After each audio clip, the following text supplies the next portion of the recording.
perfil de um headhunter de sucesso, pessoa que vende, porque não deixa de ser uma venda de serviço também, e que entrega esse serviço na mesma proporção. Para você vender, você precisa ser uma pessoa articulada, você precisa ser uma pessoa disciplinada, que a gente acha que venda é só ser gente boa e chamar de tomar cafezinho. Muito pelo contrário, existe uma inteligência, uma estratégia, um dinamismo, porque você cria uma rotina comercial que tenha sucesso. Para mim tá faltando ambição, porque hoje a gente vê uma série de pessoas que querem o bônus, mas não querem o ônus, assim. É difícil você ver uma pessoa que, quando pensa que tá escrevendo uma meta, que pensa no caminho que vai percorrer, que vai precisar percorrer para atingir aquele resultado. A geração Z tá servindo para quebrar um pouco do protocolo, assim, sabe? No bom sentido, de mostrar que, cara, tá tudo bem você elencar as tuas prioridades, tá tudo bem você calibrar a tua ambição. Se você tá confortável num lugar que você não tá disposto a pagar o preço para ir pro próximo lugar e você quer ficar ali, tá tudo bem também. Eu acho que antes a gente vinha muito com o lance de obrigação de crescer, obrigação do sucesso. Cara, se você quer parar de trabalhar às 5 da tarde e ir pra praia surfar, e você pode fazer isso, tá tudo bem, não tem nada de errado. A geração Z veio pra nos mostrar isso. Qual que é o problema? O excesso de referências. Eu acho que tanto a falta de referências quanto o excesso de referências pode ser um problema, né? Os extremos, eles tendem a ser problemáticos. Cara, quando eu era criança, eu não imaginava que podia passar férias na Disney. Hoje as pessoas, qualquer um que entra no Instagram consegue desejar isso pra si. Mas o que o palco dos outros não mostra é o bastidor que essa pessoa precisou traçar e correr para chegar até esse lugar.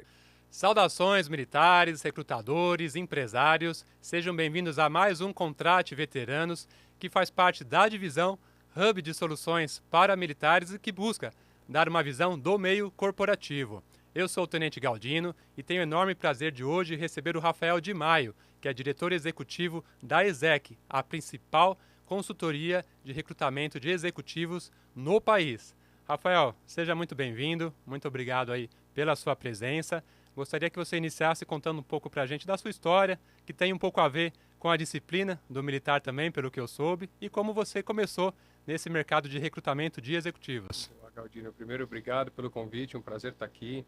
Parabéns para você na frente das câmeras, né, pela iniciativa. Muito legal a ação que você criou, é um prazer poder fazer parte também. Realmente, a minha história tem um início parecido, né, com a disciplina militar. Eu fui atleta, jogava futebol aqui no Brasil, joguei alguns clubes aqui no país e muito antes logo naquele momento que eu tinha que decidir, né, o que eu ia precisar fazer, porque não consegui me profissionalizar aqui no Brasil, eu recebi a oportunidade de cursar uma faculdade nos Estados Unidos através de uma bolsa esportiva. Então, foi através da disciplina, do discernimento, né, do treinamento que existe no esporte de alto rendimento, que também sei que existe no mundo militar, que eu consegui galgar uma série de coisas na vida. E aí fui para os Estados Unidos, fiquei lá 5 anos, 4 anos estudando, me formei na faculdade, joguei pela faculdade os 4 anos, 1 ano trabalhando. E aí, quando eu estava voltando para o Brasil, mais num momento ali de tentar entender o que eu ia fazer, sem exatamente um plano traçado, né, pós-formado, eu fui contatado por um headhunter para ser candidato de 2 processos seletivos. Então, fiz algumas entrevistas. No meio desses processos seletivos, esse headhunter falou assim: Rafa, cara, deixa eu te dar uma dica. Para com esse processo, porque acho que você tem muito mais a cara do headhunter. Vem trabalhar comigo.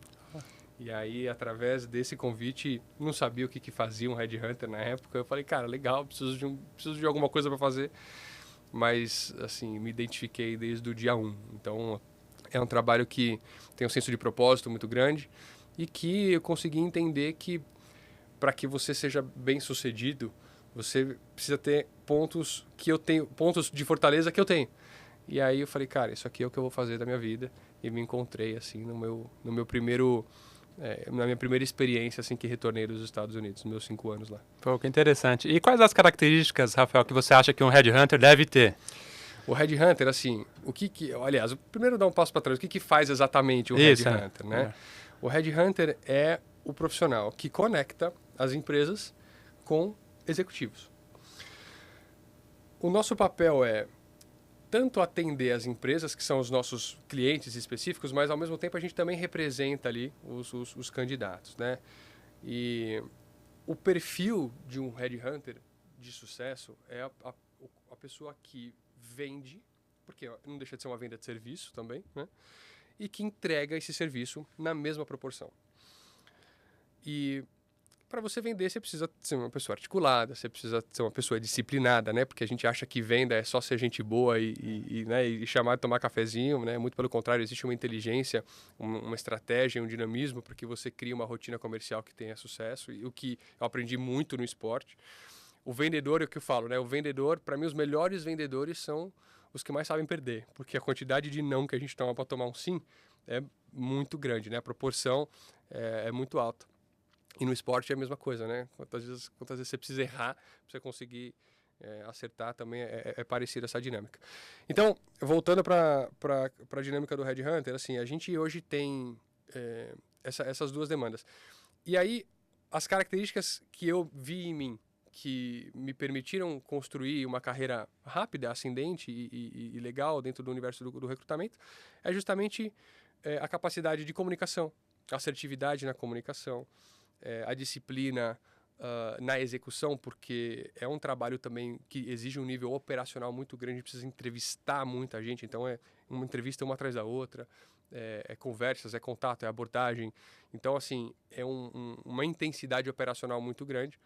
E eu sempre fui um cara muito mão na massa, muito executor, nunca tive preguiça de trabalhar, de fazer coisa chata. Eu acho que eu sou muito bom em fazer coisas que eu não gosto de fazer, né? E no começo, sempre a gente precisa, principalmente do universo do Headhunter, né? Você precisa fazer muita coisa que você não gosta de fazer. Isso não só para Headhunter, né? Mas para várias profissões. Mas eu acho que foi o lance da comunicação mesmo, assim, que me fez falei, cara, eu quero fazer isso aqui, e me conectei com o propósito de poder ajudar muita gente. E esse trabalho do Headhunter, ele não está específico só para a área de executivos, né? Para esse segmento do mercado. Existem Headhunters em todos os segmentos, em todos os níveis de profissionais. Existem vários recortes Tá. do mundo do recrutamento. Então, você tem os Headhunters que são especialistas em posições que a gente chama de base de pirâmide, que são posições mais operacionais, que são posições onde o volume de abordagens tem que ser muito alto. Normalmente, as empresas não passam uma posição, né, para esse tipo de profissional. Passa, cara, eu preciso contratar 50 posições, 40 posições, 10 posições que seja. Então, é um nível de intensidade de execução muito alto. E aí você tem um nível mais médio assim, de suporte, né, a posições executivas, e aí que são coordenadores, gerentes e tal, que você já passa a ter uma especificidade comportamental um pouco maior, que o aspecto técnico ele é super importante, mas você já começa também a levar em consideração muito fit cultural, né, das pessoas e tal. E você tem o topo da pirâmide, que é onde eu estou inserido. Então, hoje, o meu foco e o foco da Exec é justamente ter esse trabalho de recrutar executivos e tomadores de decisão de liderança nas companhias. Então, gerências executivas, diretorias e o C-Level, né, que são os principais cargos, né, do ponto de vista hierárquico nas organizações. E esse trabalho de Headhunter, Rafael, ele é buscado por empresas que entendem que as plataformas tradicionais de emprego não funcionam, ou é um trabalho complementar? Como é que é esse contexto da busca, da contratação? É o que eu falo, ninguém acorda com vontade de contratar um Headhunter. Assim, a gente está lá para resolver problema. Agora, existem alguns motivos, né? Você pode contratar ou como, por exemplo, por ser uma necessidade de um volume muito grande, como eu te falei, nessas posições mais operacionais, às vezes as empresas precisam contratar e não tem braço dentro de casa para fazer esse volume de contratação num determinado período de tempo mais curto. Então, preciso de um apoio externo ali para me ajudar a dar vazão. No meu caso, as posições, elas vêm até nós muito pela necessidade da assertividade na contratação. Então, as empresas muitas vezes têm os recursos para dar vazão ao volume de posições que a gente tem, porque a gente faz por volta de 250 contratações no ano, a Exec. Mas, mesmo assim, são contratações muito pontuais para as empresas, para os nossos clientes especificamente. Então, às vezes é porque a posição é confidencial, porque é a substituição de um super executivo da companhia e eles não podem fazer esse trabalho porque senão essa informação vaza para o mercado. Às vezes é porque existe um nível de confiança muito grande na nossa capacidade de avaliação e que eles preferem investir, né, com um parceiro e ter a garantia de que eles vão contratar alguém que vai chegar e que vai rodar bem como uma luva, né? Porque no final do dia a nossa função é avaliar a comportamental, a personalidade da pessoa. Claro que o aspecto técnico também faz parte, mas o nosso diferencial está realmente na validação de, putz, será que essa pessoa vai se dar bem com essa empresa, né? Será que os traços de valores que essa pessoa tem vão conversar com os traços de valores da pessoa que vai fazer gestão dela? Então, essas nuances que muitas vezes não podem ser negligenciadas na hora... Muitas vezes não, nunca podem ser negligenciadas na hora de contratar pessoas que tomam as decisões, as principais decisões das companhias. Tá. E o termo executivo, Rafael, porque o nosso público, né, quem está assistindo, muitas vezes acha que o executivo é só o presidente da empresa, é aquele pessoal mais sênior, acima de 55, 60 anos, que já tem uma trajetória enorme aí no meio corporativo e que vai ocupar essas posições C-level, né? Isso é verdade ou não? Ou tem mudado de um tempo para cá? Qual que é a sua visão sobre isso? O termo executivo, para mim, ele serve para nomear as pessoas que tomam as principais decisões da companhia, independente do cargo que elas ocupam. Então, você pode ter... Via de regra, são pessoas que já estão em posições mais de liderança, né? Então, mas às vezes você tem uma empresa menor que um gerente faz parte do colegiado que vai tomar a decisão que vai mudar o direcionamento da companhia, vai mudar o posicionamento estratégico da companhia. Então, essa pessoa pode ser considerada um executivo. Se você pega a empresa grande, não necessariamente um gerente tem esse poder de decisão. E aí a gente está olhando mais para cadeiras mais altas, hierarquicamente. Então, um diretor sênior, o C-level da companhia. Por exemplo, se a gente olha para o C-level, o que é o C-level, né? O C-level, ele é as pessoas que lideram as áreas da companhia. Então, por exemplo, você tem o C-level de RH, que em inglês é chamado de CHRO, né? Chief Human Resources Officer, que é a pessoa que, através do RH, ela vai olhar para a empresa inteira. Um vice-presidente de vendas, por exemplo, né? CSO, Chief Sales Officer, é a pessoa que, através de vendas, ela vai olhar para a empresa inteira. E assim por diante em todas as áreas da organização. Essas pessoas são consideradas executivas porque, juntas, elas tomam decisões que vão mudar o rumo da empresa inteira. Muitos casos do mercado inteiro, né? Se você pega um mercado onde a empresa é líder, putz, o que essa empresa fizer, todo mundo tende a seguir. Então, às vezes, uma decisão que essas pessoas tomam vai mudar o posicionamento do país, né? Então, obviamente, em grande escala. Então, te respondendo objetivamente, são pessoas que têm esse poder de decisão, assim, sabe? E isso se aplica também para empresas menores? Porque geralmente a gente costuma pensar em grandes empresas, né? Os executivos de grandes empresas, etc. Mas startups, por exemplo, tem pessoas nível executivo também. Tem nível executivo. O executivo, para mim, ele não tem um recorte salarial. Não é, putz, você ganha acima de 30 mil reais por mês, você é um executivo.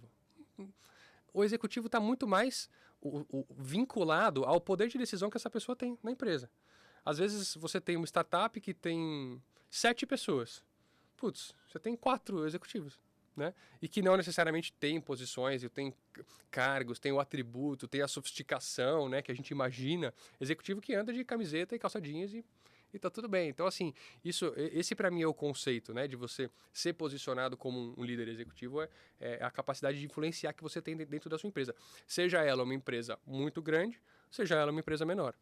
Legal. Essa aí é uma dica interessante aí para os coronéis, pessoal que já saiu há bastante tempo aí, veteranos, né, tenentes, sargentos, soldados, que estão aí em posições hoje no mercado e querem trilhar uma carreira aí, né, subir, né? Tem que ter essa questão da liderança também, né, Rafael? De querer abraçar mais responsabilidade também, porque carrega um peso grande, né? Como a gente Exatamente. O que eu aprendi muito estando nesse mercado e conversando muito com essas pessoas é que são pessoas que têm um peso.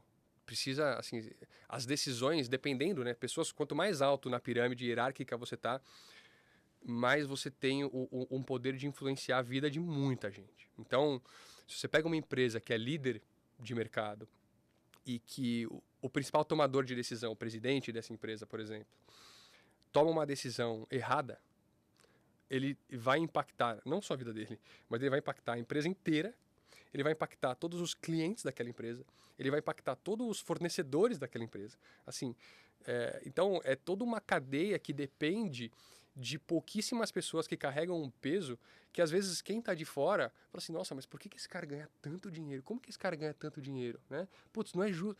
Aí você vai entrar em justo, no justo, aí você tem argumentos que são refutáveis, enfim, o ponto aqui não é esse, mas o ponto é entender que essas pessoas movimentam o mercado através de uma decisão que eles tomam. Então, o nível de recompensa tem de ser proporcional à responsabilidade que eles carregam. E na sua visão, estão faltando líderes no mercado? tá difícil de encontrar essas pessoas. Existe um movimento aí, né, um discurso de que as pessoas, os profissionais, muitos estão fugindo de responsabilidades, né? Muitos não querem nem subir, né, nos cargos das empresas para não abraçar aí mais problema. Sabe Qual que é a sua visão? o que para mim tem um desencontro hoje? Até fiz um vídeo no meu Instagram esses tempos aí falando disso.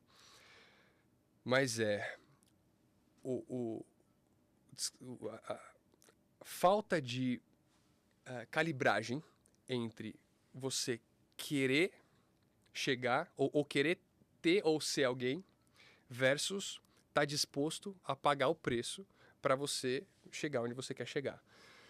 O que eu vejo muito hoje, né? Você falou que tá faltando. Para mim tá faltando ambição no sentido de disposição mesmo para percorrer esse caminho, assim, sabe? Porque hoje a gente vê uma série de pessoas que querem o bônus, né? Mas não querem o ônus, assim. É difícil você ver uma pessoa que, quando pensa que está escrevendo uma meta, que pensa no caminho que vai percorrer, que vai precisar percorrer para atingir aquele resultado. E eu vejo um pouco disso hoje, assim. Eu acho que no Brasil tem muita gente qualificada. Muita gente. O Brasil, para mim, assim, eu me surpreendo. A cada dia que eu entrevisto alguém diferente, eu me surpreendo com a qualificação de profissionais que a gente tem. Mas, ao mesmo tempo, eu acho que esse é um traço um pouco cultural e aí que transcende camadas hierárquicas, assim, sabe? Eu vejo muita gente que está aqui hoje numa posição já de gerente, diretor e quer dar um próximo passo e às vezes não... Diretores, né, tendem a ter um pouco mais já de noção porque já pagaram um preço muito alto para chegar lá em cima, mas coordenadores, gerentes que querem crescer na carreira, que não necessariamente estão tem uma ideia do que precisam fazer e do preço que precisam pagar para chegar lá, né? E pessoas também que às vezes estão na base da pirâmide mais operacionalmente falando e que não conseguem mensurar também o que eles precisam fazer. Eles só querem estar lá, né? Mas putz, como? O que você vai fazer? Quem você precisa ser para chegar aqui? Então, para mim esse é o grande ponto. Assim, acho que as empresas sofrem um pouco com essa necessidade de imediatismo e de talvez imaturidade de uma parte de um recorte populacional. Você falou de imediatismo, era justamente a pergunta que eu ia fazer para você, né? Relacionado à geração Z também, que às vezes tem pressa, né? A gente percebe que o jovem hoje ele já quer ocupar certos cargos, né, para os quais ele não tem às vezes nem a preparação, né? Mas ele quer o status às vezes do cargo, mesmo que a remuneração não seja condizente, né? Sobretudo para crescer rápido, mesmo que não seja naquela empresa. E nesse sentido, Rafael, existem momentos de carreira em que o profissional ele pode se sentir estagnado, porque a gente tinha uma visão de que o profissional tinha que entrar na empresa e ficar a vida inteira. Isso já mudou, né? A gente já tem mudanças, dizem que profissionais estão mudando 5 vezes de emprego no mesmo ano até, né? Aí que também já é um exagero, fica um né? pouco exagerado, mas já ouvi boatos nesse sentido, né? Como é que você vê essa questão, né, do imediatismo e do esperar um pouco para ele crescer na empresa e até o momento em que ele enxerga que, opa, essa empresa tem espaço para mim? Não tem. Boa. Vou precisar ir para outra. Boa. Você falou de geração Z, vou trazer a minha visão. A geração Z, assim, eu acho que tem muita gente que... A geração Z já cresceu, já está com quase 30 anos também, né? Então, às vezes a gente olha para a geração Z e acha que é um bando de adolescente. Não é, né? Você tem muita gente muito competente na geração Z, cara. Eu acho que a geração Z também tá servindo para quebrar um pouco do protocolo, assim, sabe? No bom sentido. De mostrar que, cara, tá tudo bem você elencar as tuas prioridades. Tá tudo bem você calibrar a tua ambição. Se você tá confortável num lugar que você não tá, que você não tá disposto a pagar o preço para ir pro próximo lugar e você quer ficar ali, tá tudo bem também.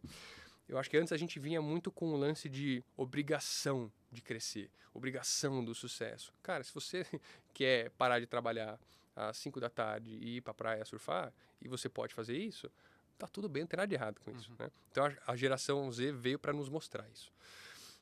Ao mesmo tempo, qual que é o problema? É o excesso de referências. Eu acho que tanto a falta de referências quanto o excesso de referências pode ser um problema. Né? Os extremos eles tendem a ser problemáticos. E hoje, quando a gente, com rede social, com a possibilidade que a gente vê todos os dias de, sei lá, cara, quando eu era criança eu não imaginava que podia passar férias na Disney. Eu não imaginava que você podia tirar férias e ir para Austrália. Sei lá, cara. Mas assim, hoje as pessoas, qualquer um que entra no Instagram consegue desejar isso para si. Mas o que o palco dos outros não mostra, né, é o bastidor que essa pessoa precisou traçar e correr para chegar até esse lugar. Então, o imediatismo que você me perguntou vem, acho que, desse lance da ansiedade. Para mim, a ansiedade, ela é o querer, o espaço entre o querer e a disposição, né, para você pagar esse preço. Né? Esse espaço aqui e a falta de ação é a ansiedade. Que é o que eu acho que é o grande ponto e volta para a resposta da pergunta anterior que você fez.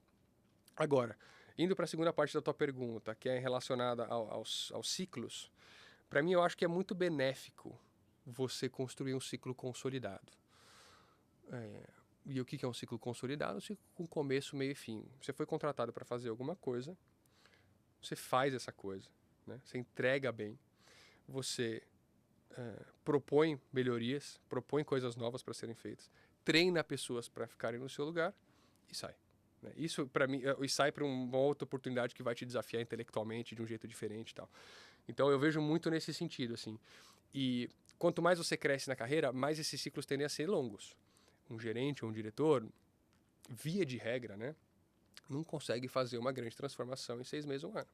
Essa pessoa precisa ficar uns 3, 4, 5 anos para entregar realmente com consistência dentro da companhia. O mercado ele tende a ficar, ele está ficando cada vez mais permissivo, dependendo ainda do mercado. Se eu for olhar, por exemplo, tecnologia, é um mercado mais permissivo para que você se recicle, né? Então, para que você viva ciclos cada vez mais curtos, mas ao mesmo tempo eu acho que existe um limite nisso. Eu acho que você precisa se provar, você precisa mostrar que você é resiliente, você vai chegar num lugar e que você vai buscar entregar aquilo que se foi proposto quando você foi contratado. Diferente do que a gente via há, sei lá, 15, 20 anos atrás, né? Onde os profissionais ali com 40 anos já eram profissionais considerados velhos, que as empresas, você precisava ficar a vida inteira numa mesma empresa. E aí, por exemplo, você compara isso com o que eu falei da geração Z, que é a pessoa que não quer isso para si, porque já viu que também isso não te leva muito a lugar nenhum, ou não te leva necessariamente a atender às expectativas que você tinha. Nos ensinou muita coisa, né? Então, acho que é um pouco disso, assim. Acho que é encontrar o equilíbrio entre também você não entrar e sair amanhã, mas também não precisa ficar a vida inteira no mesmo lugar, né?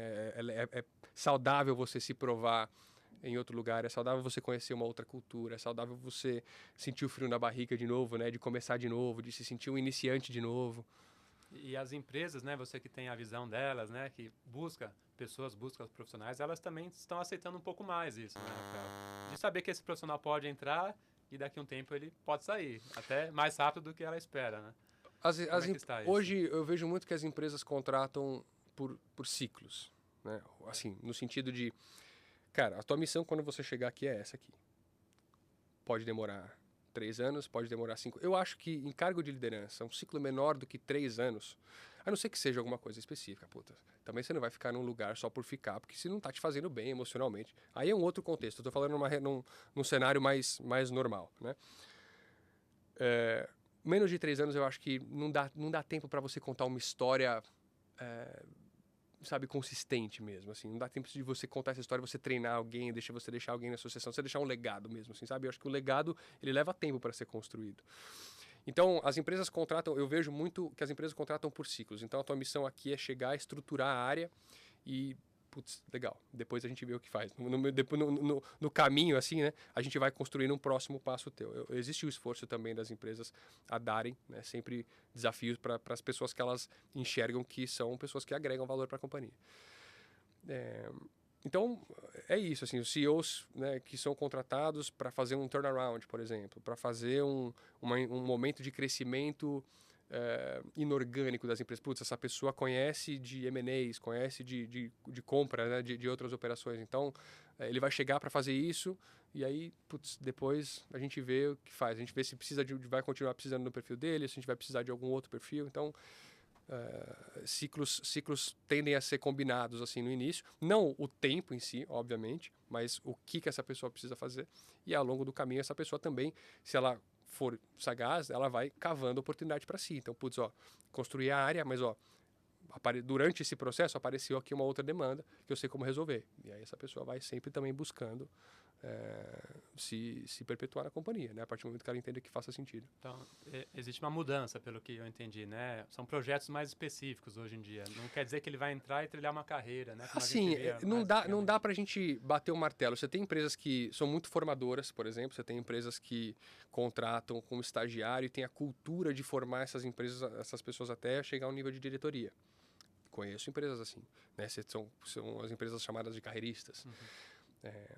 Você tem programas de trainee, por exemplo, que, né, são programas que preparam jovens, na maioria das vezes, para serem executivos dentro dessa companhia. Então, você tem as empresas que buscam esse posicionamento mais de desenvolvimento da liderança interna. E você tem empresas que são menos predispostas a isso. Cara, se a gente precisa de alguém, a gente vai no mercado, contrato, está tudo certo. Mas os custos de contratação, né, Rafael, são caros, né? É uma escolha muito assertiva. Ela precisa tomar muito cuidado com essas trocas, né? Principalmente no nível executivo.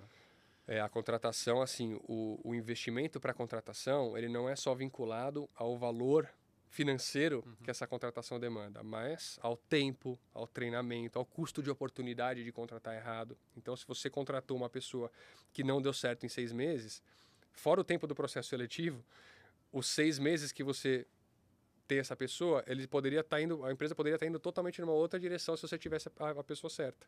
Então, por isso também entra o nosso trabalho. O nosso trabalho assegura as empresas de que o nível de contratação, a complexidade da contratação, ela vai ser desdobrada para que a gente possa entregar o melhor profissional para aquele momento e para aquela cultura de companhia. Tá. E nesse sentido que você falou das trocas de cargos, etc., né? Aquela questão de, vai pegar mal, né? O profissional ficar 1 ano na empresa só. Hoje em dia, acho que já está mais... Olha, depende. Não tem tanto isso, ou tem? Você falou que 3 anos num cargo nível executivo, sim.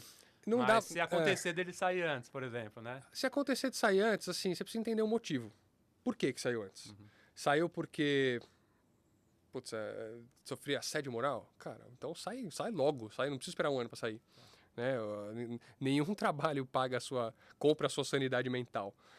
Agora, ao mesmo tempo, precisa existir um discernimento dessa pessoa de entender se o desafio que ela está passando é um desafio insuperável e que não vale a pena comprar essa briga, por exemplo, o caso de um assédio moral que eu te falei, ou se é um desafio de negócio e que vai precisar de uma resiliência maior e que vai precisar bater um pouco mais em pedra. E que para quebrar é para conseguir, né, chegar no diamante ali no final das contas. Então, não existe uma resposta, para mim, muito categórica. O que eu vejo é que se você começa a ter muitos ciclos curtos repetidos na carreira, você causa uma má impressão. Porque, por mais que eles sejam explicáveis, você só vai ter a oportunidade de explicar se você for chamado para uma entrevista. Mas quando eu estou vendo o teu currículo e tem 6 ciclos de 1 ano, estatisticamente, a chance de você entrar na minha empresa e sair em 1 ano é muito grande. Então, talvez eu nem queira falar com você. Entendi. Entendeu? Porque o militar, ele tem essa questão, né? Ele é da carreira. O militar de carreira, né? Como a própria palavra diz, ele fica cerca de 30 anos na mesma instituição, seja Exército, Marinha, Força Aérea, as próprias polícias, né? Temos os militares temporários, que costumam ficar até 8 anos, que é o limite legal hoje. Então, o militar, eu acho que ele se destaca um pouquinho nesse sentido.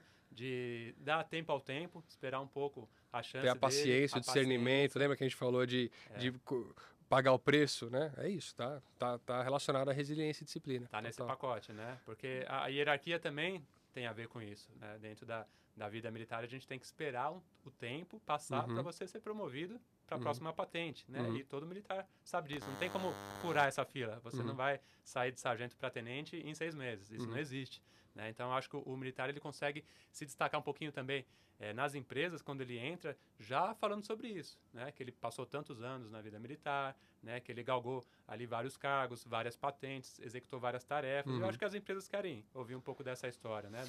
As empresas querem. Um jeito de você, no mundo corporativo, distorcer um pouco isso é a intensidade, né? A intensidade distorce um pouco a velocidade que as coisas podem acontecer. Então, se você é muito intenso, aí você tem que entender também o quão intenso você está disposto a ser, para também não deixar os outros pratinhos da vida caírem. Mas a intensidade ela pode distorcer um pouco disso. Então, se você é uma pessoa que se prepara muito, que trabalha direito, né? Não só muito, que sabe construir as relações no meio do caminho, que conhece os atalhos, que existem os atalhos também dentro do caminho, você consegue distorcer um pouco isso e ter um nível de resultado que te permite ter uma escadinha um pouquinho mais rápido. Mas nada vence o tempo, cara. Nada vence a maturidade, nada vence o discernimento de saber que, putz, legal, você pode ter a intensidade que for, mas, cara, você vai ter que esperar se você quiser chegar no mais alto patamar, assim, o tempo é o teu maior aliado. Tem que ter paciência, não tem Tem que ter paciência, tem que ter paciência. E me conta um pouco, Rafael, como é que foi a sua experiência lá nos Estados Unidos, né? A questão dos militares, a valorização que eles têm lá. Conta pro pessoal, como é que foi essa vivência lá? É legal você falar disso, porque quando eu cheguei nos Estados Unidos, eu não tinha a experiência ou a expectativa, não conhecia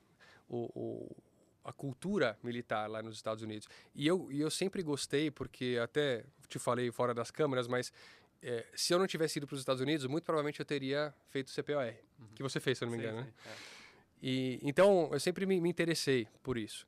E aí, quando eu cheguei lá, eu via que os militares eram muito valorizados assim na sociedade.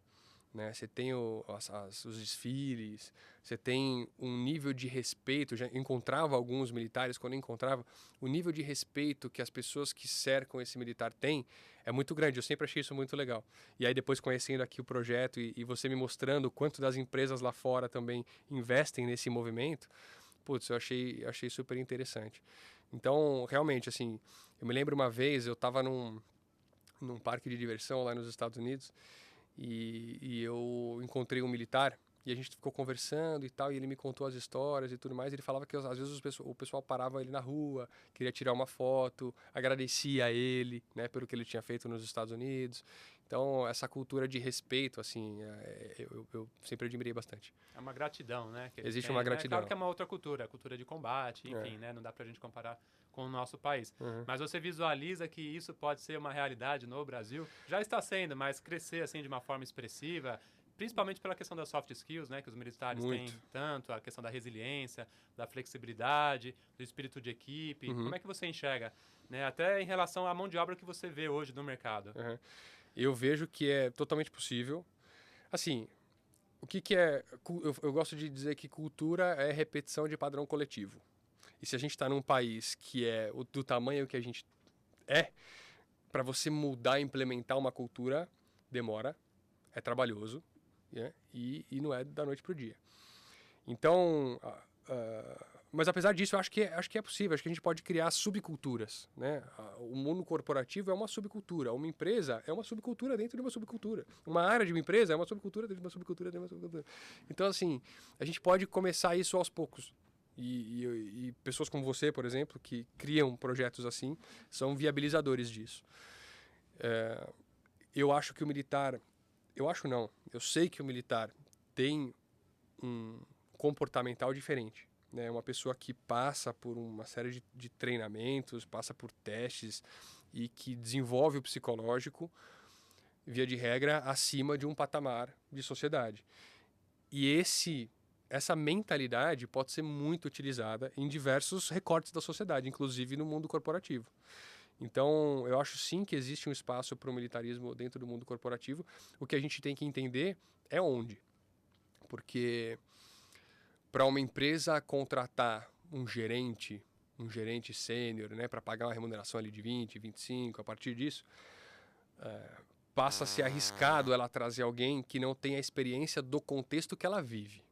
Então, apesar dos militares terem, sim, esse comportamental, que muitas vezes é muito mais desenvolvido do que essas pessoas que já ocupam esses cargos, você tem uma série de traquejo e de malícia e de conhecimento técnico que essas pessoas têm, às vezes, 20 anos, 15 anos de carreira e que não pode ser negligenciado também.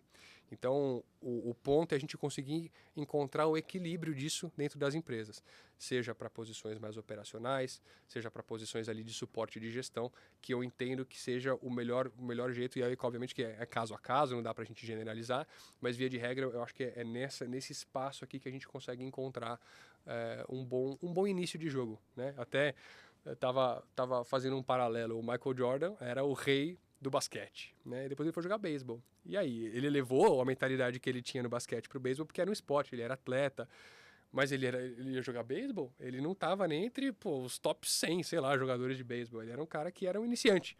Então, só que ele teve a humildade de entender que ele era um iniciante. Ele foi ali para se divertir, enfim, com outros objetivos.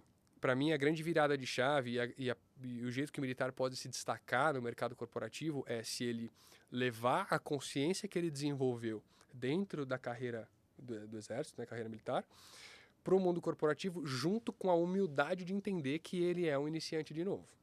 E aí você vai trilhando o teu caminho, e, enfim, ou encontrando as oportunidades. Mas para mim essa é a combinação do sucesso.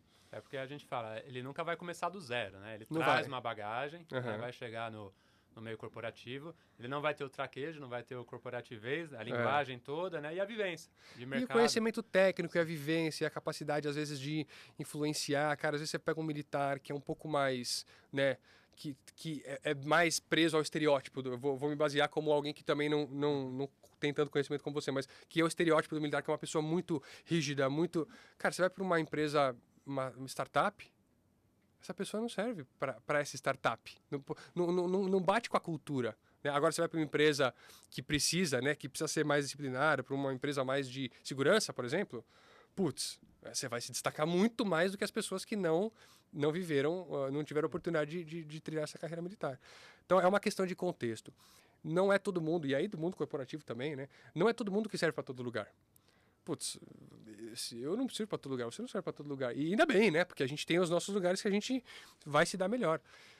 O ponto é as pessoas terem o autoconhecimento e o discernimento de saber disso e implementar isso para a vida delas.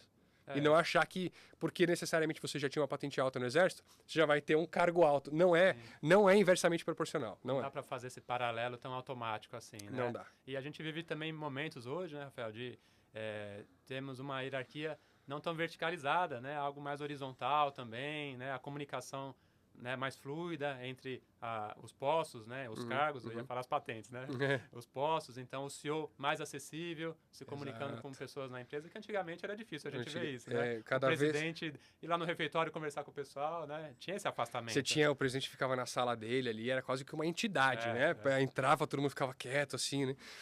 Mas, exatamente, esse é um ótimo ponto, porque as empresas hoje buscam, inclusive a gente falou de geração Z, cada vez mais que você tem pessoas mais novas ocupando cargos hierárquicos mais altos, a tendência é que as empresas fiquem com uma cultura mais horizontal, menos verticalizada, menos comando e controle.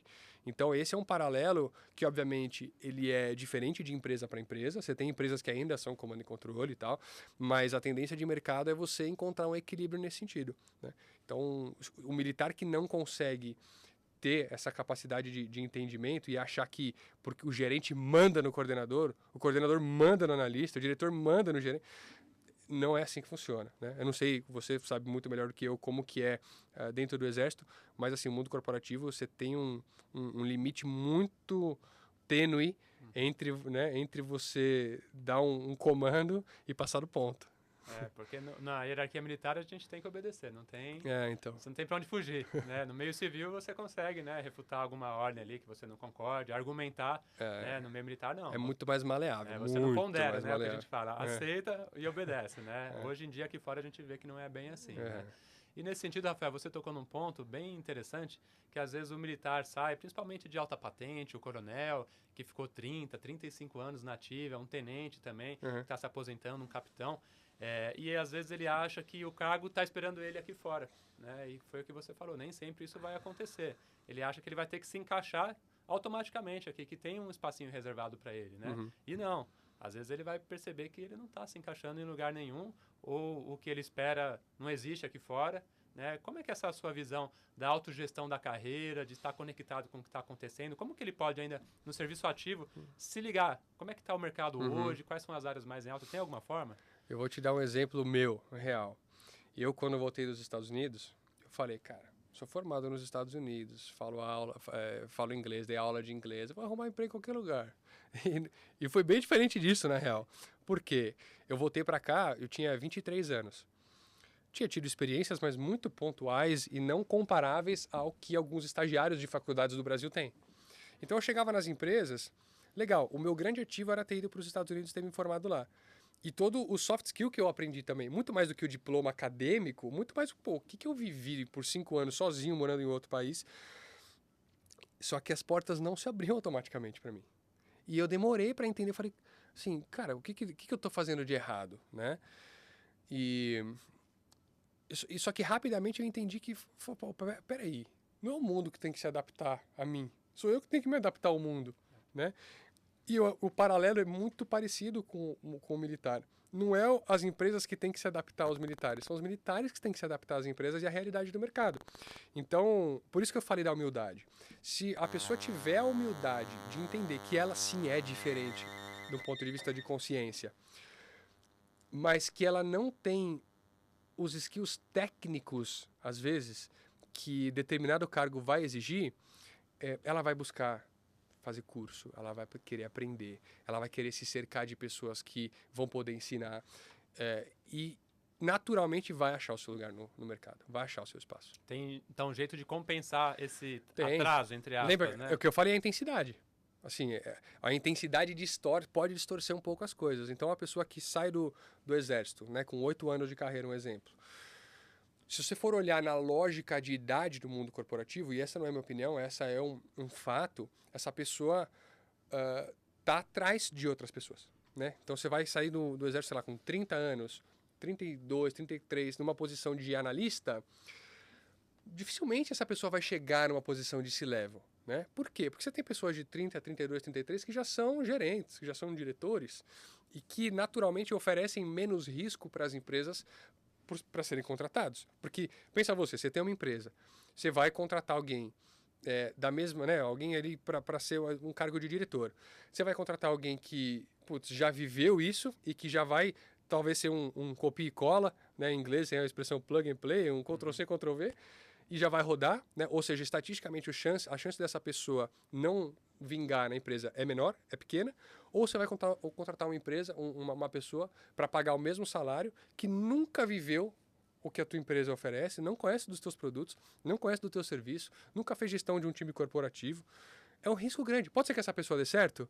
Claro que pode, mas estatisticamente as empresas não vão querer apostar, porque é um risco. Então, o jeito de compensar isso para mim é a intensidade. Então, beleza. Humildade e intensidade.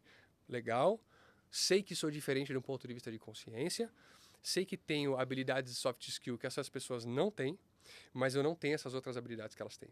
Então, eu vou ter a humildade de, às vezes, entrar numa empresa para ganhar um salário menor do que eu, sei lá, ganhava, mas que vai me dar a pista o suficiente para que eu me desenvolva. Nesse meio tempo, vou fazer curso, vou me cercar de pessoas que vão me ajudar. E aí, para mim, esse é o caminho para que esses militares consigam depois atingir as expectativas que eles têm. Seria o famoso downgrade, né, que a gente fala. Ele descer um pouquinho ali o patamar, um coronel, né, que tem ali entre 47 e 55 anos, até um general hoje, cerca de 60, aceitar às vezes um cargo de gerente, né, como você falou, se ele conseguir se encaixar ali. Se desprende do título do cargo. Título. Aceitar um cargo que vai dar pista, num lugar que vai dar pista para ele crescer. Entendi. Obviamente, cada um tem o seu limite do que você vai aceitar, né? Não estou aqui para fazer juízo de valor, mas não tem expectativa de que você já vai chegar em cargos que tenham o mesmo protagonismo que você tinha quando você era militar. Não fazer paralelos, né? Foi o que a gente Não faça falou, paralelos, né? exatamente. É comparar a banana com pera. É diferente. Às vezes a gente tem essa ideia de que, né, a gente consegue migrar de uma forma muito automática, como eu falei, né? Um tenente, então, pessoal, que já está ali no final da carreira temporária, 8 anos de serviço, ele pode ali aceitar um cargo de analista júnior, talvez um analista pleno, talvez, né? Ele já não vai ser sênior para um gerente, mas ele consegue, né, aceitar um cargo que ele vai ter uma perspectiva, como o Rafael disse, né? Sabe por que eu falo que às vezes o cargo não é importante? Porque eu já entrevistei gerente que ganhava 8 mil reais, já entrevistei gerente que ganhava 45. Já entrevistei diretor que ganhava 20, já entrevistei diretor que ganhava 150. Então, assim, o título do cargo não é o que vai determinar o protagonismo, a remuneração que essa pessoa vai ter. O nível de complexidade e o protagonismo que esse cargo tem dentro da empresa, sim, É o que vai dizer. Então, a minha dica seria se desprenda de cargo, de título. De títulos, né? Um gerente não é proporcional a um tenente. Uhum. Um diretor não é proporcional a um coronel, não sei. Não é. Não é. É um outro jogo. Tem a preocupação de encontrar um lugar que vai te dar espaço para você se desenvolver. Mais do que um título de um cargo que você possa ter. Porque às vezes isso, do ponto de vista de empregabilidade de carreira, não significa nada. Ótima dica, Fátima. Importante o Rafael falar, né? Mais do que eu falar, né? Para vocês acreditarem e entenderem que o mercado corporativo tem as suas regras, né? Como nós militares também temos. Então, essa transição precisa ser estratégica, né? Pautada aí por questões que o meio civil valoriza, né? A gente vai se adaptar ao meio civil e não ao contrário, como você falou. Você tocou num ponto bem interessante também, Rafael, que é essa questão do cargo, né? O militar tem muito essa questão, né? Do status, do cargo, da patente, né? Você percebeu uma mudança nos últimos anos nessa questão? Né? Eu vou falar um exemplo prático que eu vivi, né? E vi também. Né? A gente teve uma trainee ou uma estagiária que já foi promovida e foi para analista sênior. Ela não foi para analista pleno nem júnior. Né? Então, as empresas elas estão dando uma política aí, de troca de cargos e às vezes sem ter o salário correspondente. E as pessoas estão buscando ter cargos, às vezes até para colocar no LinkedIn ou para mostrar que são, né, de um certo nível. Existe ali uma mudança nessa questão ou não? As pessoas, elas dão importância demais a cargo. O seu cargo pode não significar nada. Pode dizer nada sobre você. É o que eu falei. Eu já entrevistei pessoas diretores de 10 mil reais e diretores de 150 mil reais por mês.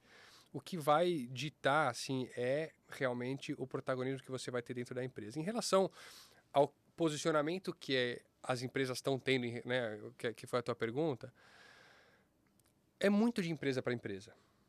Às vezes você tem empresas que têm menos camadas hierárquicas porque eles têm menos pessoas. Então, às vezes é um jeito de manter, de dar uma atratividade. Então, ao invés de você vai de um gerente para um diretor. Você vai de um analista sênior para um gerente. Você tem outras empresas que são muito grandes e que usam também de camadas hierárquicas também como uma estratégia de retenção, por exemplo, só que sob uma outra perspectiva. Então, você vai do analista sênior, você vai promover essa pessoa para um coordenador. Aí depois do coordenador ele vai para o coordenador sênior. Depois gerente ele vai para o gerente júnior, gerente pleno, gerente sênior, diretor. Você entende? E essa pessoa, quando chega num diretor, ela já é muito mais preparada do que aquela pessoa que saiu de uma posição de coordenador e foi para um diretor. Sim, sim. Então, é muito sobre o contexto que a empresa vive. Tudo é relativo, né? Tudo é relativo, assim. Óbvio, você tem pessoas que se motivam com títulos, você tem pessoas que se motivam com status, que às vezes um título pode te dar, mas eu sempre recomendo se desprender, assim, sabe? Não se identifica com o teu cargo, não se identifica com isso, porque isso às vezes não quer dizer nada sobre você e as pessoas que sabem avaliar a carreira vão saber disso. Tá, legal. E para os militares que já estão no meio corporativo, já saíram, já deram baixa há pouco ou há bastante tempo, como você sugere ter essa visão, né, que você falou, se desprender do cargo, mas existem situações em que ele é um gerente, mas numa outra empresa ele entra como analista sênior? Como isso é visto? Ou não? Você não recomenda essa... Eu recomendo que você avalie contexto. Tá. Eu recomendo, assim, se você é um coordenador hoje e você recebe proposta para ser um analista sênior, e você vai ganhar mais, e você vai estar numa empresa maior, e você vai ter benefícios mais legais, e você vai trabalhar perto da sua, sei lá, da sua casa, Sim. e você vai poder trabalhar home office, você não vai porque é um analista sênior? É. Pô, pelo amor de Deus. Se você é um diretor e você recebe uma proposta de gerente sênior, nesse mesmo contexto, salário maior, escopo mais legal, empresa mais relevante, você não vai por quê, cara? Porque não você... é um retrocesso isso. Não é retrocesso. O contexto é rei. O contexto é o que manda. Não é o cargo. O cargo pode significar bananas, se o contexto for um contexto legal, entendeu? Mas o mercado está preparado para isso, de enxergar esse profissional. Pô, ele era Quem um cargo sabe... aqui, desceu para esse, mas não é inferior. Não, quem sabe avaliar a carreira, quem toma a decisão mesmo, vai avaliar o contexto, assim. Você pode se preocupar em ter uma página do LinkedIn bonitinha, ou você pode se preocupar em ter uma carreira animal. Se eu fosse você, eu me preocuparia em ter uma carreira animal. Entendi, boa dica, boa dica. E você falou sobre LinkedIn, né?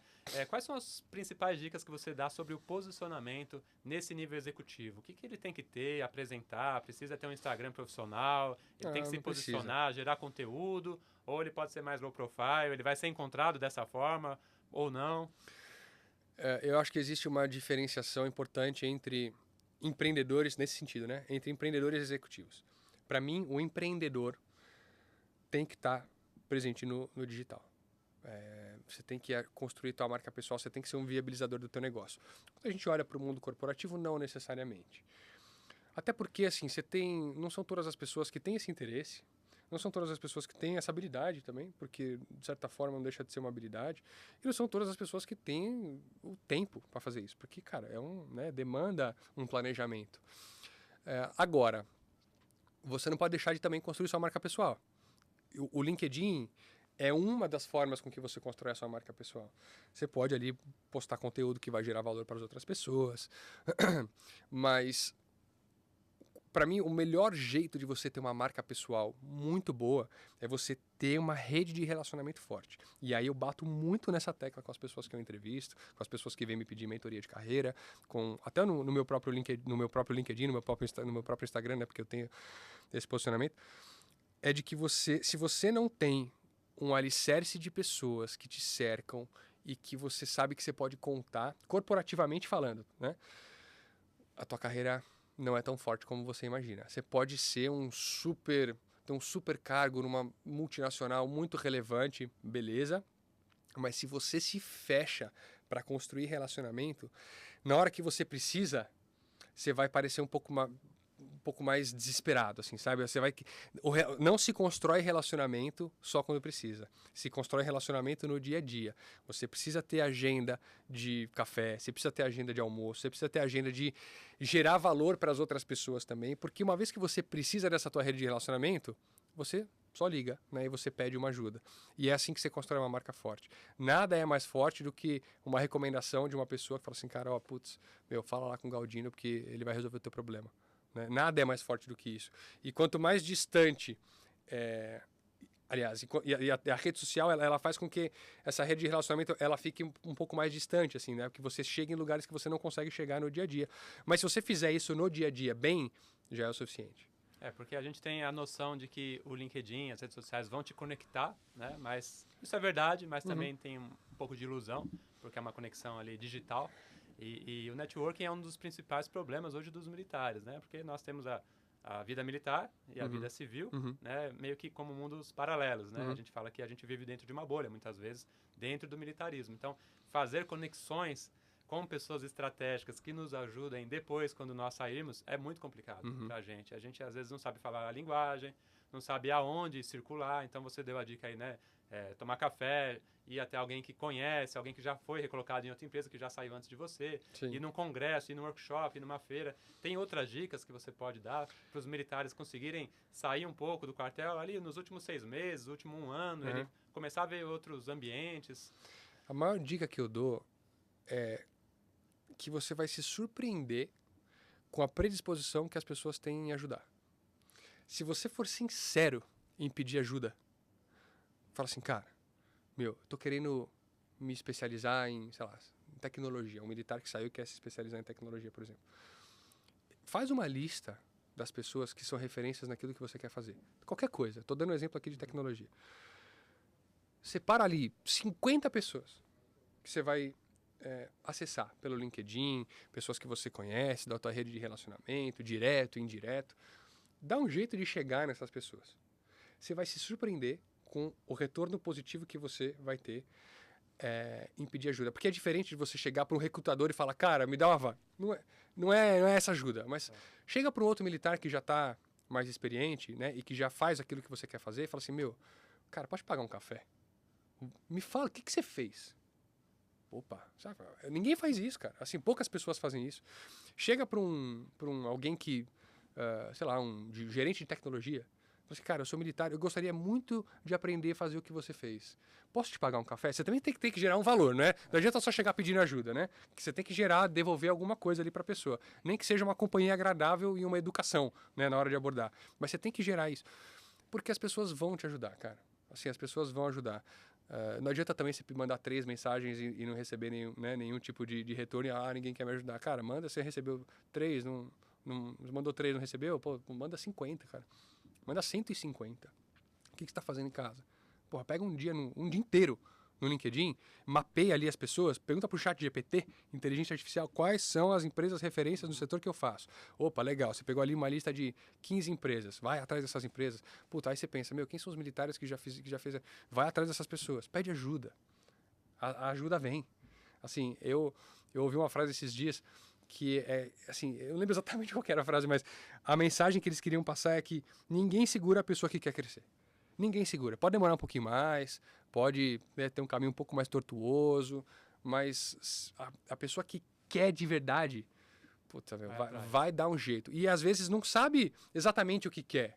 E não precisa saber exatamente o que quer, mas entra em movimento. Uma vez que você está em movimento, as coisas começam a acontecer. Vão se desdobrando, né? Vão se desdobrando. Inclusive, a sua presença deve ser não no é? LinkedIn, né? Exatamente eu isso. Eu acessei, pessoal, o Rafael no LinkedIn, ele foi super acessível, me convidou para uma reunião, eu estive lá no escritório dele, e essa entrevista foi graças a isso, né, Rafael? Você esteve ali, né, aberto a me receber, e as coisas vão acontecendo assim. É que às vezes a gente acha que a pessoa não vai querer, ou vai ficar meio assim receosa, que essa pessoa está me abordando, ou que está interessada em alguma coisa a mais do que eu posso oferecer. Exato. Então acho que as pessoas estão mais acessíveis hoje, né? O LinkedIn, que é uma rede aí que tem bons anos já, não vou saber dizer quantos. Eu também não sei, mas tem bastante tempo. 15, 20 anos, talvez. Um pouquinho menos, mas bastante tempo já. 15 anos, talvez. Mas antigamente eu acho que era mais difícil de você acessar CEOs, diretores de empresas e outras pessoas. As pessoas não respondiam. Hoje Muito não, você mais. manda uma mensagem, a pessoa te responde. Então acho que virou uma ferramenta de comunicação, de networking, que dá para acreditar nela, né? Dá. Então, eu acho que eu sugeriria aos militares isso, né? Abordar as pessoas que estão aqui fora, né? Manda uma mensagem lá pro Rafael demais, né? Pode mandar. Vamos tomar um café, trocar experiência, porque você sempre vai agregar alguma coisa para a pessoa também. Não é só pedir favor, né? A gente sempre traz alguma coisa. Né? Exatamente. O segredo do networking é você gerar valor primeiro. Se você está ali só querendo receber valor, dificilmente você vai conseguir receber o valor que você espera ou até que você conseguiria receber. Se você acha algum jeito de gerar um mínimo valor primeiro, manda ali uma notícia, recrutador, eu vi que você recruta aí para o varejo, né? O varejo, esse ano tá assim assado, tá? Por sinal, estou procurando recolocação também, né? Ou você vai num gerente de tecnologia, busca ali no perfil do cara, voltando ao exemplo que eu dei, busca ali no perfil do cara, o que o cara fez de diferente, que você pode se conectar.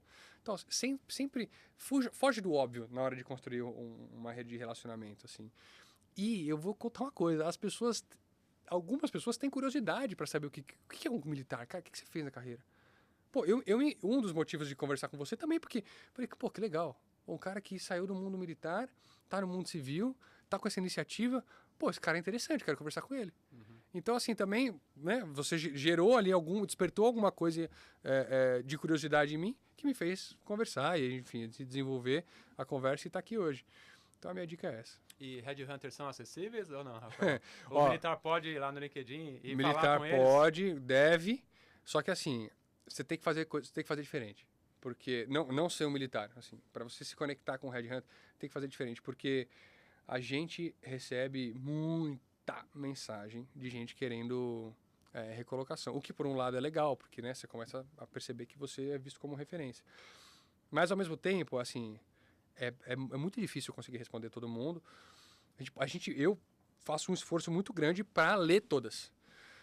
Agora, as pessoas que mais chamam a atenção, até fiz um vídeo no Instagram recentemente disso, são as pessoas que buscam se conectar nessa mensagem. Customiza, pensa que você está se vendendo. Quando você vai vender um tipo de produto ou serviço, você mapeia o seu público-alvo. Putz, meu público-alvo gosta disso, meu público-alvo tem interesse ali. E aí você adapta o seu discurso, né? Um bom vendedor faz isso. Você não pega e manda a mesma mensagem para todo mundo. Não é assim que você vai conseguir vender bem. Você pode aí acertar um ou outro no meio do caminho, mas não é inteligente.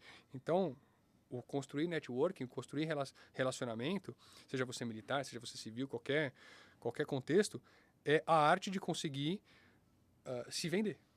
E aí, para se vender, a customização é o caminho. Tá. E para os militares aí que já são veteranos, que já saíram, qual é a principal dica no sentido do seu dia a dia? Como você encontra esses profissionais para que eles também sejam encontrados, né? Além do LinkedIn, né, bem estruturado, bem atrativo, se tiver alguma dica de LinkedIn que você também possa dar na descrição, enfim, né, para fazer com que eles também Boa. sejam atrativos para o mercado civil. Porque às vezes o militar, é o que eu falo, né, nas plataformas tradicionais, ele até no próprio LinkedIn, ele acaba ficando camuflado, usando o nosso jargão, né? Ele é só mais um ali na multidão. Uhum. E às vezes ele colocando ali uma expressão militar, ou falando que é coronel, falando que é tenente, ou que serviu no exército, enfim. Isso não é muito atrativo para os recrutadores, muitas das vezes, né? Verdade. Então, como que ele pode mudar um pouco esse cenário, né, e se tornar alguém atrativo para ser encontrado por você? Tá. Então vamos lá, eu vou te dar 2 caminhos, assim. Primeiro, o caminho óbvio, né? Que é você ter um bom LinkedIn. O que é um bom LinkedIn? É você ter ali descrito exatamente o que você fazia, mesmo na sua função militar. Pô, é a tua história. Sim. Você não tem que manipular a tua história, você tem que ser você mesmo. Então, descreve os teus cargos. Putz, quando você era, sei lá, tenente, o que você fazia? Quando você foi subindo de patente, quais foram as diferenças? Como se fosse um currículo, sabe? E aí você descreve as tuas funções. Traduzindo um pouco ali, né, pro Linguagem civil, né? Exato, traduzindo para a linguagem civil. Lembra que é um processo de venda, então você tem que se adaptar a tua linguagem a quem vai te comprar. Sim. E se aplicar em posições, cara, vai no LinkedIn, tem uma porrada de vaga aberta, aplica, coloca palavras-chave no seu currículo, no seu LinkedIn, porque a gente encontra, né, os recrutadores encontram as pessoas através de palavras-chave no perfil. Tem um monte de conteúdo na internet que traz isso com uma densidade maior, assim. Agora, o que eu posso te falar? Saia do óbvio. Isso é o que todo mundo faz. Né? O que a maioria das pessoas faz é fazer o LinkedIn, mandar mensagem, todo mundo igual ali para recrutador, robozinho, sabe? Sim. Onde é que estão as oportunidades de verdade? No mundo real. A internet, ela é uma janela para o mundo real. Então, esteja em eventos que você falou. Esteja em feiras. Se demonstre interessado.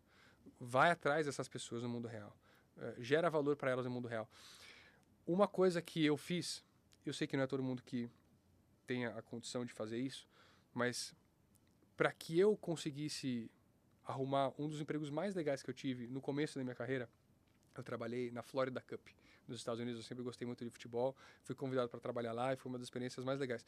Mas para que eu fosse convidado para trabalhar lá, eu me ofereci para trabalhar de graça em uma outra empresa de um dos sócios da Florida Cup. Sem a intenção de trabalhar na Florida Cup, eu só queria experiência. Só que eu trabalhei de graça. Olha o valor que eu já trabalhei 2 meses de graça pro cara. E aí isso, obviamente, abriu porta. O cara falou, pô, o cara tá trabalhando de graça e tá fazendo um serviço melhor do que gente que eu pago para fazer. Então, quando ele teve a oportunidade, ele me chamou. De novo, eu sei que não é todo mundo que vai poder trabalhar de graça, né? Você tem outros contextos que precisam ser levados em consideração. Agora, é só um exemplo de como eu gerei valor. Seja criativo para gerar valor no mundo real. Porque as oportunidades vão aparecer através das conexões reais que você faz. É sair da inércia, né? Sair da Sai da moita. inércia, entre em movimento. Tá. Se você consegue trabalhar uma semana de graça, um final de semana de graça, um dia de graça para uma pessoa, assim, cara, editor de vídeo. Porra, você tá na tua casa, um militar que quer entrar nesse, por exemplo, nesse mundo de podcasts, chega para um influenciador que ele gosta, ou para 50 influenciadores que ele gosta, para aumentar as chances, fala assim, meu, seguinte, eu gosto de editar vídeo, eu gosto muito do seu conteúdo. Deixa eu editar o teu vídeo de graça. Manda para mim. Cara, faz isso, pá. Você vai ter as pessoas que não vão dar valor para isso, mas é por isso que eu falei dos 50, dos 70, né? E aí alguém vai falar assim, pô, peraí, esse cara é bom. Não quero que ele trabalhe de graça. As pessoas que são boas, elas querem valorizar também as pessoas que estão com elas. Opa, não quero que ele trabalhe de graça. Então eu vou ali, vou contratar esse cara. Opa, beleza. Então, só que diferente de você chegar para esse cara e falar assim, me arruma um emprego que eu quero editar seu vídeo. O cara falar, vai entrar na fila aí. Então, assim, seja criativo na hora de gerar valor para as pessoas. Circular, então, no mundo real, acho que é a sua principal dica. Circular e pode ser no até um trabalho voluntário, às vezes, um grupo de bike, que você vai lá à noite conhecer vai alguém. fazer network. Entre em movimento. Entre em movimento. Ninguém vai chegar na tua porta, bater na tua porta, porque você tem uma carreira no LinkedIn muito bom. Isso pode acontecer, mas assim, as chances são muito menores. Tem numa carreira militar. Porque a pessoa que está ali no militar é o que eu falei. Putz, mesmo que seja uma posição de coordenador, às vezes, de analista sênior. Putz, cara, esse cara faz exatamente o que eu faço na minha empresa concorrente, eu vou nele. Sim. Porque é mais óbvio, entendeu? Tá. E encaminhando para o final já, Rafael, a gente conversou bastante aqui, Boa. foi ótima aí a sua entrevista. Eu queria que você falasse um pouquinho, além do LinkedIn, tem outras formas que os profissionais podem ser encontrados pelos headhunters? assim, do relacionamento entre vocês, pessoas que se destacam, mas fora do digital, ou não? A indicação vale muito A no indicação nicho vale, de a vocês? indicação vale muito. Você tem que ser visto, cara. Assim, pensa que para você ser contratado, você tem que ser visto e ser lembrado. Seja criativo na forma que você vai ser visto e vai ser lembrado. O LinkedIn é uma forma, o site das empresas é outra forma, mas aí você está fazendo o que está todo mundo fazendo. Tem que ser criativo, Aí então. tem que ser criativo. Olha aí, pessoal, acho que essa aí é a principal mensagem para nós militares, né, que estamos na ativa ainda, ou veteranos, circular, entrar em outros ambientes, né, saber o que está acontecendo aqui fora, para a gente realmente ter chance, né, Rafael? Porque senão a gente vai fazer mais do mesmo e vai cair na vala comum, que é o que eu sempre digo, né? A chance de recolocação dessa forma é muito pequena. A gente está vendo o mercado mudando bastante, a inteligência artificial avançando cada dia mais. Estamos gravando hoje, né, em 2025, então a gente já está vendo alguns empregos sendo ameaçados também, e isso tem que ter um ponto de atenção do militar, né? Ele tem que se preparar antes, começar a visualizar, fazer conexões. Fale comigo, me busque lá no LinkedIn também, Tenente Galdino Contrate Veteranos, o próprio Rafael de Maio está lá. Enfim, eu acho que é uma mudança aí de visão, né, de comportamento que a gente deve ter, de sair um pouco da caserna e acessar o civil, acessar o empresário, acessar o recrutador, o próprio headhunter, para a gente conseguir se diferenciar. Rafael, indo aqui para o final, eu queria passar para as suas mãos aqui uma lembrança singela, como coisa de militar. Pô, que legal. Um agradecimento aí da sua participação. Que legal, obrigado, meu. Junto Valeu, obrigado. com o nosso selo aí de empresa contratante de militares aí, para você levar com você. Olha aí. Participação no nosso podcast Contrate Veteranos. Muito legal, E queria obrigado. que você desse uma mensagem final para o pessoal, né, de motivação, de orientação, o que você achar cabível aí para os nossos militares que estão passando para o meio civil ou que já passaram há muito tempo, estão com dificuldade de recolocação, estão precisando aí de uma mensagem aí sua para ajudá-los aí a abrir alguma porta. Se você é militar, você é diferente. Você tem uma mentalidade diferente. Você pensa diferente da maioria das pessoas. E você precisa ser visto como uma pessoa diferente também. Não adianta só ser. Tenha a humildade de entender que você vai jogar um jogo diferente. Um jogo que você não conhece. Você é muito bom no jogo que você já conhece. Mas se você quer jogar, se você quer passar para o lado de cá, você precisa entender que você vai ser um iniciante de novo. E que bom, né? Que bom que você vai ser um iniciante de novo. Significa que você tem muita coisa para aprender. Significa que você já evoluiu aqui e você ainda pode evoluir muito aqui. Então tenha a humildade e traga a intensidade do mundo militar para o mundo corporativo. Porque com certeza isso vai ser um diferencial. Humildade, intensidade e discernimento, com certeza são as competências que vão te fazer se sobressair também aqui no mundo corporativo. Excelente, Rafael. Muito obrigado aí pela sua participação. E queria dizer para vocês aí, militares, veteranos, pessoal que ainda está na ativa também, né, trazer uma mensagem também para os recrutadores, empresários, buscarem o militar como mão de obra, uma mão de obra que é qualificada, é diferenciada, precisa também de capacitação, é claro, mas está disponível. São milhares de militares todos os anos que estão aí voltando para o meio civil em busca de uma oportunidade também. Então, faço esse apelo aí a vocês que também podem nos contratar. Espero que tenham gostado do nosso programa. Estejam sempre acompanhando o programa Contrate Veteranos, que faz parte da divisão Hub de Soluções para Militares. Um grande abraço para vocês e a minha continência.